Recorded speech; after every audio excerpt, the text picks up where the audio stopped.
Good afternoon and welcome to this edition of Yes 101 Visual Radio, bringing you the news. I'm Mariam Gunavijaya. Start with a look at your headlines. News First headline. New alliance named a People Struggle Alliance formed ahead of upcoming election. University non-academic staff launched Satyagraha campaign. Finance Ministry says no funds to increase state sector salaries. In international news, 4 killed, 120 injured as 4.9 magnitude earthquake hits Iran. And in sports, it's cricket. Sri Lankan World Cup team returns to Sri Lanka. And in your top story this hour, a new alliance named the People Struggle Alliance has been formed ahead of the upcoming election. The alliance includes members from the Aragalaya movement, various civil society organizations and several political parties. Now, some of the members include former convener of the Inter-University Students' Federation and national executive member of the People Struggle Movement, Wasantha Mudalige, attorney Nuwan Bopage, organizing secretary of Youth for Change Lahiru Weerasekara, national organizer of the Federation for Media Workers Unions Tharindu Udawaragedara, as well as several political parties including the New Democratic Marxist-Leninist Party and the Frontline Socialist Party. Meanwhile, university non-academic staff launched a Satyagraha campaign opposite state universities today.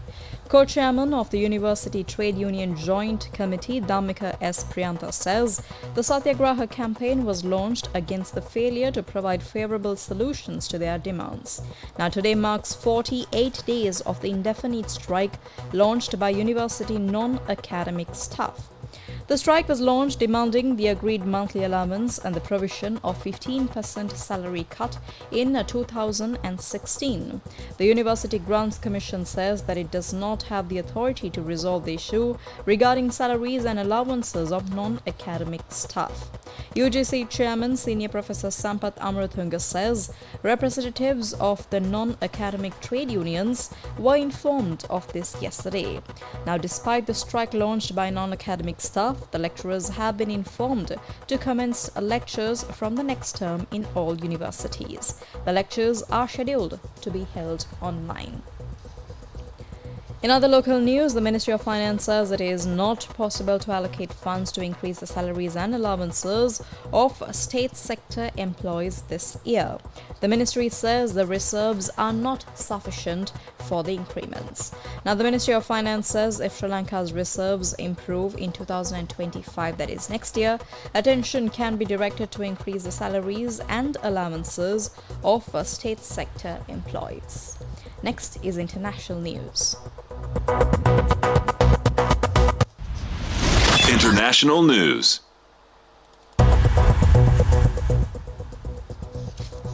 In international news, state media reported at least 4 people were killed and 120 injured in a 4.9 magnitude earthquake that hit Iran's northeastern city of Kashmir.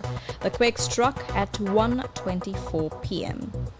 Now, 35 people were hospitalized, while the quake reportedly damaged mostly dilapidated buildings in urban and rural areas of the city.